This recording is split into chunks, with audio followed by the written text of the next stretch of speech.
For our intermediate studies, we were required to produce not only a documentary but two ancillary texts, which consist of a radio trailer advertising our documentary and a double-page spread article for a magazine of our choice to link and advertise our documentary. For this, I researched already existing radio trailers and double-page spreads to gain an understanding in further depths of the conventions used, so that these conventions can influence our double-page spread and our radio trailer and can link to our documentary. After researching and annotating a real radio trailer, the purposes of the radio trailer became clear to me, and I realised how influential and formal the radio trailers are. This set the expectations and how I wanted our group's radio trailer to turn out, and the codes and conventions incorporated in this to allow for a formal, good-sounding radio trailer. I acknowledged the codes and conventions used in each one of the radio trailers and incorporated these elements into my radio trailer. We realised in the radio trailer we studied there were common elements used, such as sound effects, ambient sound, length, voiceovers, and branding. I feel in our radio trailer these elements were portrayed as we used the codes and conventions that were included in the other three radio trailers we studied. However, we did challenge the convention of using an expert voiceover in the radio trailer. Even though we challenged this, we still feel the end product was very professional, informative, and catchy. Even though our radio trailer was simple and easy to listen to, we felt it was still effective, as it was catchy and had clear branding in the voiceover, which included the channel schedule for our documentary broadcast. The synergy of voiceover including the branding shows a clear link to our other productions. Our radio trailer was influenced greatly by already existing radio trailers, in which we were able to use these conventions to not only set an expectation for our radio trailer, but to allow our radio trailer to look as professional as possible. For our other ancillary texts, we were required to produce a double-page spread. After researching existing double-page spreads, we were able to get an understanding of the conventions used and to be able to incorporate them in our double-page spread to not only allow our double-page spread to be as professional as possible, but also to create synergy between the three products. I acknowledged the codes and conventions used in each one of the double-page spreads and realised that many of the conventions were constant and stayed the same throughout all three double-page spreads.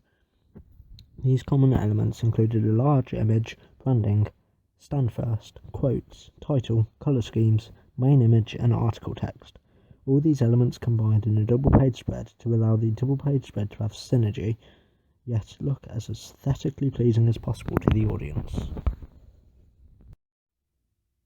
I feel in our double-page spread these elements were portrayed as we used the codes and conventions that we included in the three other double-page spreads we studied.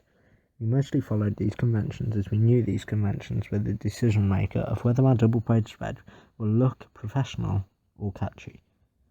We did challenge a few conventions though, as we changed the position of the Radio Times branding to fit in with our double page. We also added fairly transparent coloured columns under the article text that matched in with their sixth form colours. By doing this, we felt we created a link between all three of our products and they all clearly linked together. A double-page spread was greatly influenced by already existing double-page spreads, which we were able to use the conventions of not only set an expectation for the final product of our double-page spread, but to allow our double-page spread to look as professional as possible. Overall, we feel all our products linked together as they all had clear branding which enabled them to have synergy between them. By using the conventions of already existing radio trailers and double-page spreads, we was able to make our ancillary text look as professional as possible, yet have synergy between them. We feel our radio trailer and double-page spread also promote our documentary fairly well, however we feel the double-page spread could have been a little more professional. We could have achieved this by perhaps getting rid of some of the colours and make it not more boring but more professional yet still catchy. Even though this is applicable to our magazine article, we still feel the double-page spread promotes our documentary well. We also feel the radio trailer does the same and promotes it well, as it is more formal than a double-page spread but still is catchy and as pleasing as a double-page spread. There is clear synergy between both products, especially in the radio trailer, as it clearly says in the voiceover the schedule as well on the double-page spread. We could have used an expert's voice in our radio trailer, however, to fit the conventions more, but we didn't feel our radio trailer was affected because of this, hence why we didn't feel the need to change it. There is clear branding across all three of the documentaries, as the Radio Times is a BBC product, and so is our radio trailer, and our documentary, as they are all products of BBC.